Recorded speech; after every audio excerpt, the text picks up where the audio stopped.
Alors que le diamant survit au siècle, le FMI avertit que reprendre les mines pourrait assécher crédits et confiance.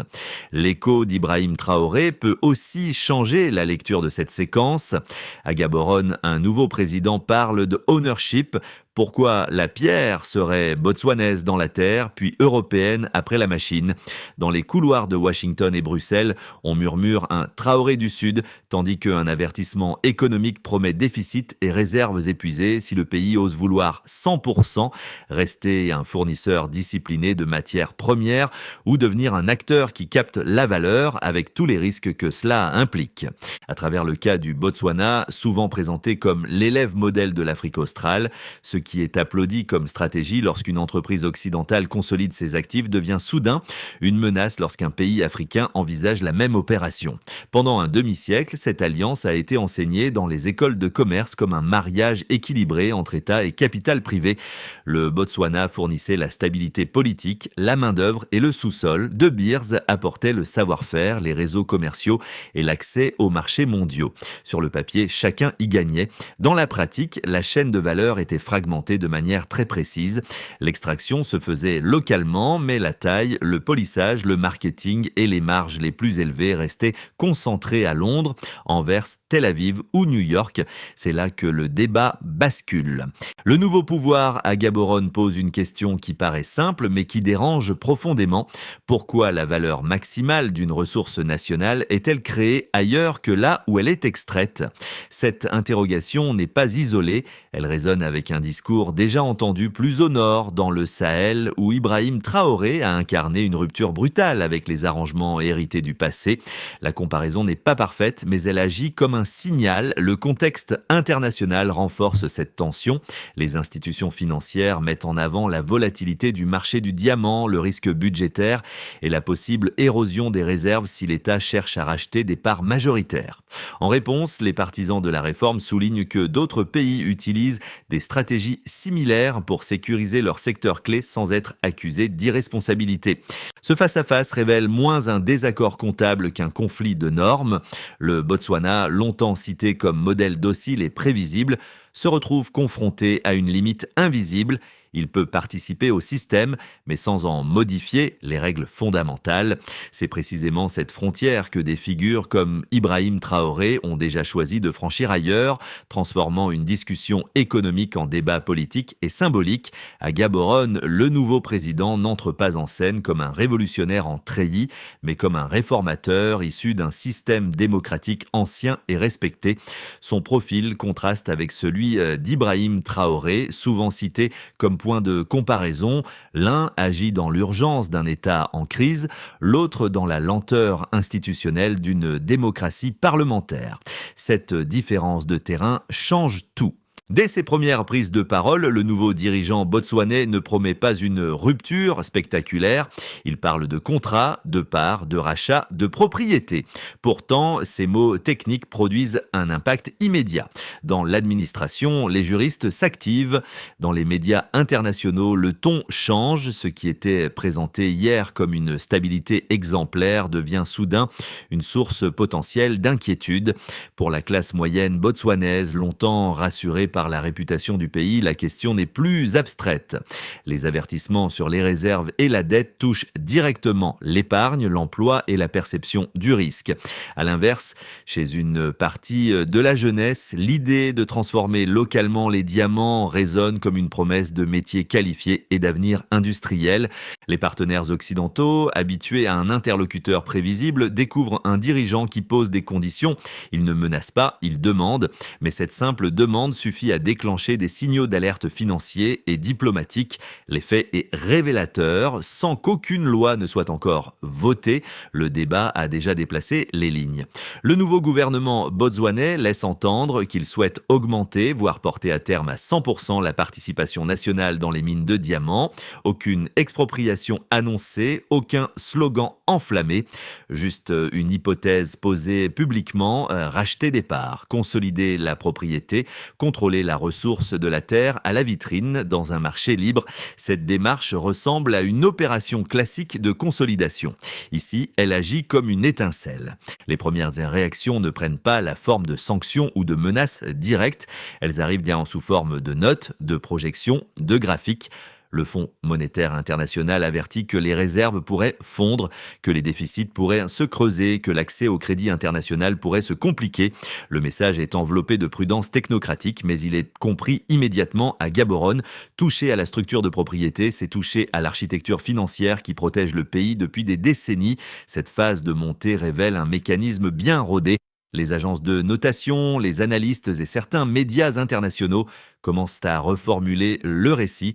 Le Botswana n'est plus seulement l'élève modèle, il devient un pays à surveiller. L'incertitude est mise en avant comme un risque en soi. Pour les investisseurs, le doute est souvent plus paralysant que la mauvaise nouvelle. Le simple débat sur la propriété suffit donc à produire un premier effet économique indirect. C'est à ce moment que la comparaison avec Ibrahim Traoré refait surface. Dans les cercles diplomatiques, le parallèle n'est pas tant idéologique que méthodologique. Traoré, au Burkina Faso, a agi vite, en dehors des cadres habituels, portés par une situation d'urgence sécuritaire. Le Botswana, lui, avance par procédure, consultation et signaux graduels. Pourtant, la réaction extérieure montre que la vitesse n'est pas le facteur décisif. Ce qui compte, c'est l'orientation, la volonté affirmée de déplacer le centre de gravité de la décision. Les responsables botswanais réalisent que le débat ne porte plus uniquement sur les diamants. Il touche à la place du pays dans l'ordre économique global. Être propriétaire signifie pouvoir décider du rythme d'extraction, du stockage en période de prix bas ou encore de l'obligation de transformer localement. Chacune de ces options remet en cause des intérêts établis bien au-delà de l'Afrique australe. Sur le plan politique interne, l'opposition s'empare du discours de prudence. Faut-il risquer la stabilité pour une ambition industrielle incertaine ? Sur le plan régional, d'autres pays observent attentivement si le Botswana, réputé modéré et pro-occidental, ose cette discussion, le tabou est brisé. Et sur le plan symbolique, le récit change. L'idée que l'Afrique peut rester stable tout en revendiquant la pleine propriété de ses ressources cesse d'être abstraite, comme avec Ibrahim Traoré dans un autre contexte. Le simple fait de poser la question de l'appropriation suffit à provoquer une réaction en chaîne. Avant même toute décision finale, le système teste ses défenses. À la base, le Botswana finance son État grâce aux diamants. Le changement proposé consiste à transformer cette rente partielle en contrôle intégral de la valeur. Cette bascule du statut de co-bénéficiaire à celui de propriétaire est au cœur des avertissements financiers. Sur la durée, le partenariat avec De Beers s'étend sur près de 50 ans. Sur cette période, les recettes issues des diamants ont assuré une part décisive du budget national, permettant au Botswana d'éviter l'endettement excessif qui a piégé d'autres économies africaines. Le FMI part de ce point de départ pour formuler son argument principal. Ce modèle a fonctionné, donc le modifier créerait une rupture de stabilité. La logique est linéaire, presque comptable. Ce qui est prévisible est sûr, ce qui change devient risqué.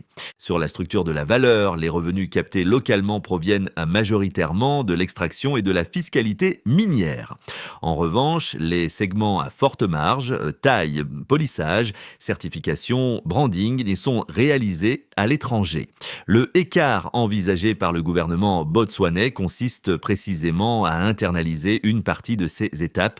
Pour les institutions financières, ce déplacement de la chaîne de valeur augmente l'exposition aux fluctuations de prix et au cycle de demande. Pour les réformateurs, il réduit au contraire la dépendance à long terme en créant des compétences locales et des emplois qualifiés.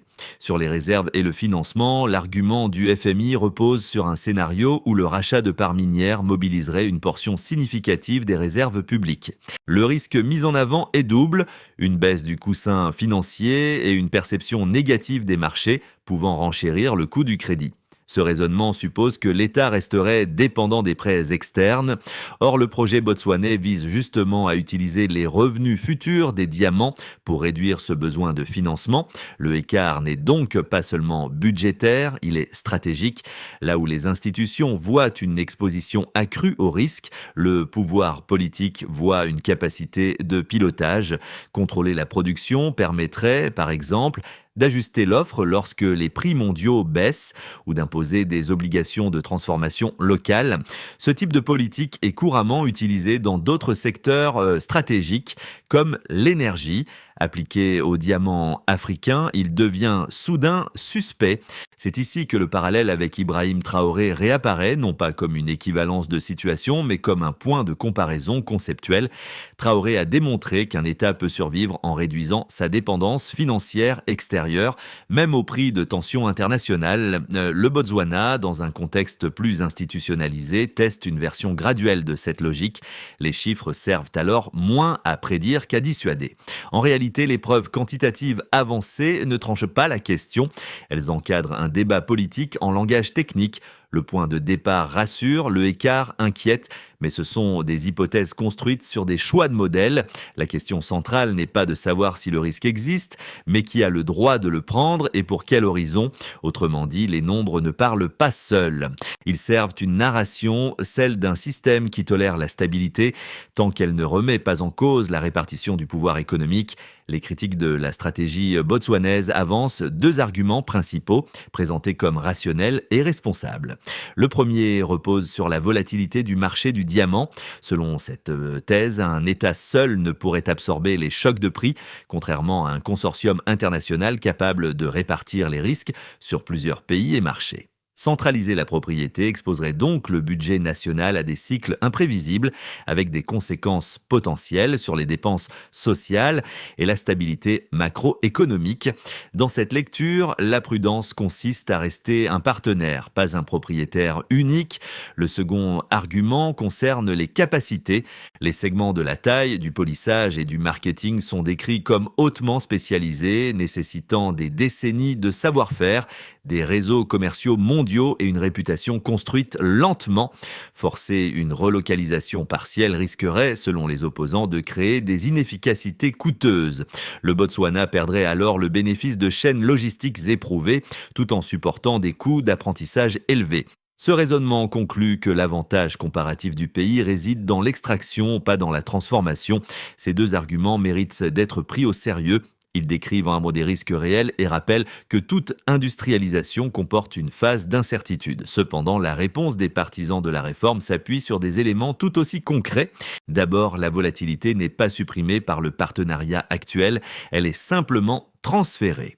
Lorsque les prix chutent, le pays subit déjà les effets via les recettes fiscales, sans disposer d'outils pour ajuster l'offre ou différer la vente des stocks. La propriété accrue offrirait justement des leviers supplémentaires de pilotage. Ensuite, l'argument des capacités ignore un point central. Les compétences ne se développent jamais sans décision politique initiale. Les pays aujourd'hui dominants dans la transformation du diamant ont eux-mêmes construit ces filières à partir de choix stratégiques, souvent soutenus par l'État. Refuser cette possibilité au Botswana revient à figer une hiérarchie historique. C'est précisément cette logique que des figures comme Ibrahim Traoré contestent ailleurs, en affirmant que l'apprentissage passe par l'exercice de la souveraineté, non par sa délégation permanente. Enfin, le débat n'oppose pas expertise et improvisation, mais horizon court et horizon long. Les critiques résonnent à partir des équilibres existants.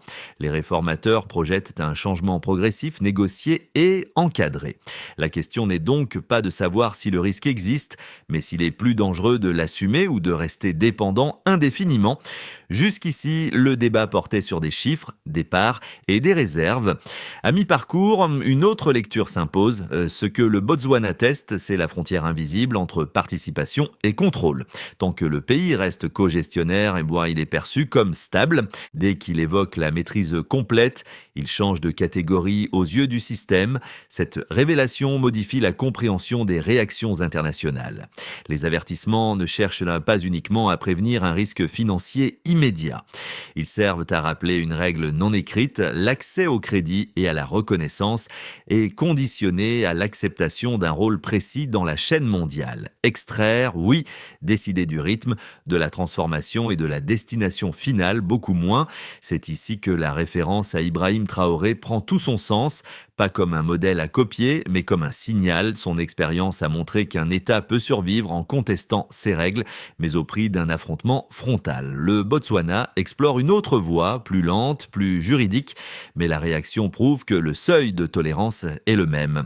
Pour l'État, d'abord, l'enjeu principal est la marge de manœuvre. Une propriété accrue des mines offrirait la capacité de décider du rythme d'extraction et de vente, plutôt que de subir les cycles imposés par des partenaires extérieurs. Cela pourrait stabiliser les recettes sur le long terme, mais au prix d'une exposition politique plus forte. L'État passerait du rôle d'arbitre à celui d'opérateur stratégique avec la responsabilité directe des choix industriels. Cette bascule expliquerait pourquoi les avertissements sont aussi insistants. Elle déplace le centre de décision. Pour les entreprises locales, la perspective est double. À court terme, l'incertitude peut freiner l'investissement privé, notamment dans les secteurs dépendants de la confiance internationale. À moyen terme, en revanche, l'obligation de transformation locale créerait un écosystème nouveau.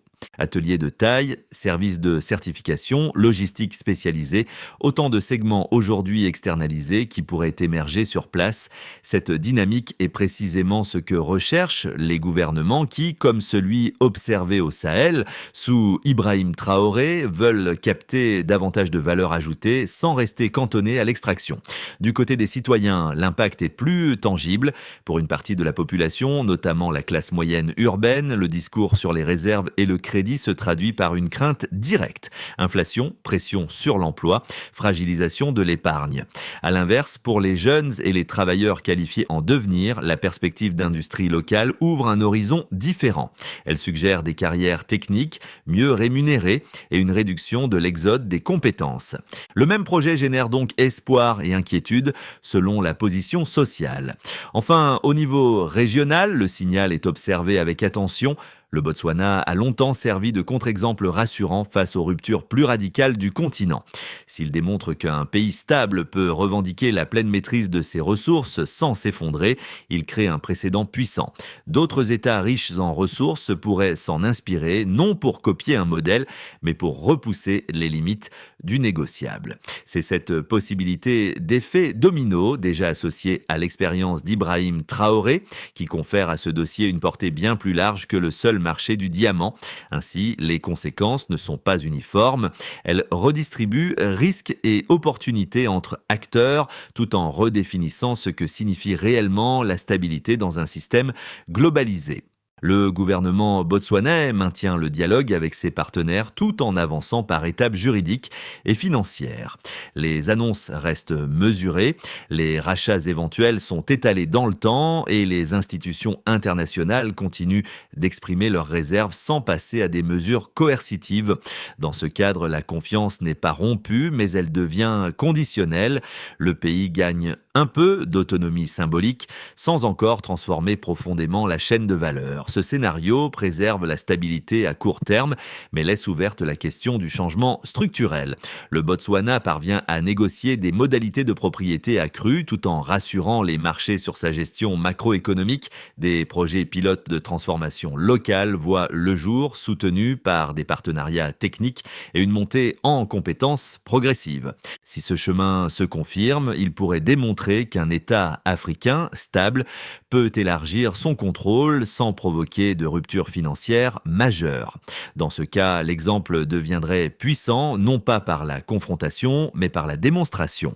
Cette réussite rappellerait que l'autonomie n'est pas nécessairement synonyme de chaos, contrairement au récit dominant souvent associé à des figures comme Ibrahim Traoré.